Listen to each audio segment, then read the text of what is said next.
Hello everyone, my name is Amanshu Palewal and I welcome you all in this video lecture series provided by the Central High School, Pratapgarh.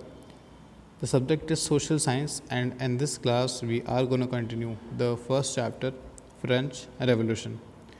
French revolution में हम declaration की बात कर चुके थे, जो कि एक कॉन्स्टिट्यूशन तो नहीं है लेकिन हाँ उसी के जैसा एक डिक्लेरेशन है जिसमें सारे लॉज अभी तक लिखे गए हैं. ठीक है. अब 1791 में क्या होता है, the constitutional power of making law govern by the national assembly. मतलब अब कानून कौन बनाएगा, कानून बनाने की जो पावर होती है, जो शक्तियाँ हैं, वो किसके पास में आ जाती है, नेशनल असेंबली. ये जो नेशनल असेंबली है ये इनडायरेक्टली इलेक्टेड है. इलेक्टेड तो है, मतलब ये बिल्कुल चुनी हुई असेंबली है लेकिन इनडायरेक्टली इलेक्टेड.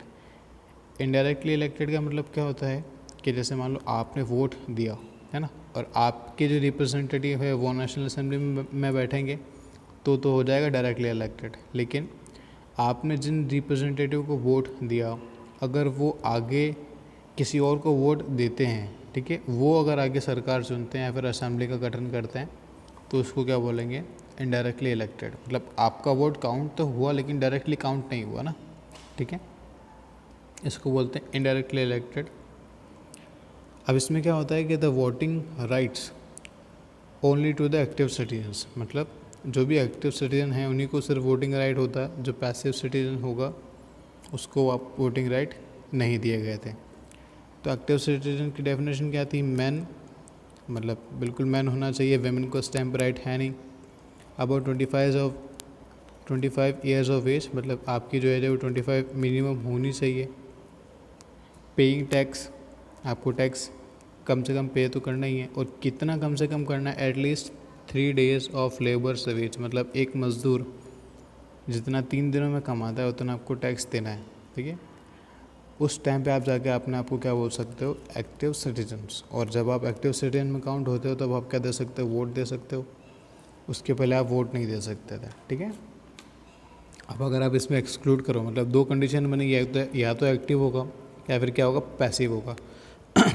तो जो भी इस लिस्ट में नहीं आ रहा है, जैसे वेमन, साफ दिख रहा है कि अगर मैन की बात कर रहा है तो woman is not in the list, तो वो क्या हो जाएगी, पैसिव सिटीजन हो जाएगी. और जिसकी भी एज 25 से कम है वो सारे क्या बनते जाएंगे, पैसिव सिटीजन. इसमें एक और जो कैटेगरी आती है वो होती है स्लेव्स की. मतलब जो होते हैं क्या, जो दास घर में काम करते हैं, उनके पास क्या होता है, इतना पैसा होता नहीं कि वो टैक्स भी दे सकें. तो टैक्स, अगर आप टैक्स पे नहीं करते तो आप एक्टिव सिटीजन्स तो नहीं हो, मतलब आप वोट भी नहीं दे सकते. ठीक. अब ये तो हो गई वोट देने वाली बात. इसमें एक और कंडीशन थी कि आप इलेक्टोर कब काउंट होंगे. इलेक्टोर मतलब जो चुनाव में खड़ा हो सकता हो.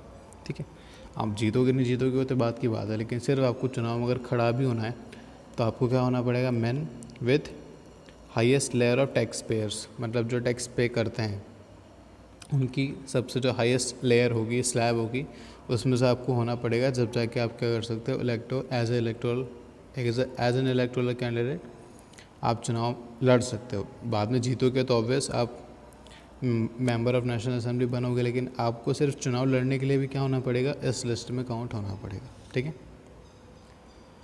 नेक्स्ट टॉपिक आता है eradication of monarchy from the France. मतलब जो फ्रांस है उसमें मोनार्की, देखो अब यहाँ पे क्या है, कॉन्स्टिट्यूशन मोनार्की है. बिल्कुल जो भी संविधान बनाना होगा वो सब कौन बनाएगा, नेशनल असेंबली. और नेशनल असेंबली वोट देकर चुनी हुई सरकार आती है. ठीक है, तो यहाँ पर आप क्या कह सकते हो, ये तो इस टाइम पे कौन सी कंडीशन है, कॉन्स्टिट्यूशन मोनार्की की. क्योंकि राजा का जो पद है, राजा का पद तो है लेकिन राजा की सारी पावर क्या कर दी गई है, हटा दी गई है. अब ये भी एराडिकेट होती है, ये भी हटने लग जाती है धीरे धीरे. ठीक है. इसकी स्टार्टिंग में कुछ ग्रुप्स फॉर्म होते हैं जिसमें सबसे पहला हमारे पास है जैकोबिन या फिर जैकोबिन क्लब. ठीक है, दोनों एक ही नाम है. ये क्या था, जैसे मैंने आपको स्टेट्स पढ़ाए थे, फर्स्ट स्टेट, सेकंड स्टेट और थर्ड स्टेट. तो थर्ड स्टेट में जो लोअर क्लास पीपल थे, ठीक है, जो गरीब लोग थे वहाँ के, जैसे आप फार्मर बोल सकते हो, जो आर्टिशन हो गए, जो शॉपकीपर वगैरह हो गए, जिनके पास ज़्यादा राइट्स वगैरह थे नहीं, क्योंकि वो ऑब्वियस वो टैक्स नहीं दे पाते थे इतना, है ना. तो वो असेंबली से इतना जुड़ाव नहीं रख पाते थे, इतना कनेक्शन नहीं रख पाते थे. तो उनको लगता था कि नहीं, जितनी भी पावर है वो किसके पास चली गई है, जो मिडिल क्लास ग्रुप है या फिर जो हायर क्लास ग्रुप था, जो थर्ड स्टेट में भी था, जो रिच सेक्शन था, उसके पास पावर चली गई है ना. तो उसको काउंटर करने के लिए क्या करा इन्होंने, अपना ही क्लब बनाया, सेंट जेकब के नाम से क्या बनाया, जैकोबिन क्लब. ठीक है, ये बिल्कुल लिखा हुआ है the group of people from poor class of labours, मजदूर सारे वगैरह आप इसमें काउंट कर सकते हो, ठीक है। अब इनका ऑब्जेक्ट क्या था कि आपको क्या करना है कि जो गवर्नमेंट पॉलिसीज़ है उनको डिस्कस करना है और अपना जो कनेक्शन है उसको इस्टेब्लिश करना है, क्योंकि अभी तक इनको लगता था कि नहीं जितनी भी पावर है वो रिचर्ड सेक्शन के पास चली गई है, हमारे पास कुछ बचा नहीं है, ठीक है। इस ग्रुप का जो लीडर था वो था मैक्सिमिलियन दी रोबेस्पियर। ये नाम काफ़ी इंपॉर्टेंट है, आपको बार बार आएगा, ठीक है। तो जैकोबिन्स का भी लीडर कौन है? मैक्सिमिलियन दी रोबेस्पियर। जैकोबिन जो लोग हैं उनको सैंस-क्लूड्स पे बोलते थे। सैंस-क्लूड्स क्या होते हैं? दोस्त विदाउट नी ब्रीचेस, मतलब एक मैं नेक्स्ट स्लाइड में आपको बताता हूँ कि ये क्या होता है, ठीक है। ये क्या करते थे? कैप्स पहनते थे, रेड कलर की पहनते थे, जो सिम्बलाइज करती थी किसको? लिबर्टी की। लिबर्टी मतलब बिल्कुल आप वो काम कर सकते हो जो किसी के लिए हार्मफुल ना हो। So just to show that liberty वो क्या करते थे? रेड कैप पहनते थे। अब ये विजुअल आप देख सकते हो, ये सैंस-क्लूड्स हैं। अब ये जो अपर क्लास सेक्शन था उसमें क्या था कि नी तक की ब्रीचेस पहनते थे, ठीक है। यहाँ तक कि जो इसको पैंट को कहते हैं ब्रीचेस, है ना, ये पहना करते थे, लेकिन ये क्या थोड़ी कॉस्टली पड़ती थी और जो लोअर क्लास जो पीपल थे वो इसको अफोर्ड नहीं कर पाते थे, तो वो क्या पूरी पैंट पहनते थे।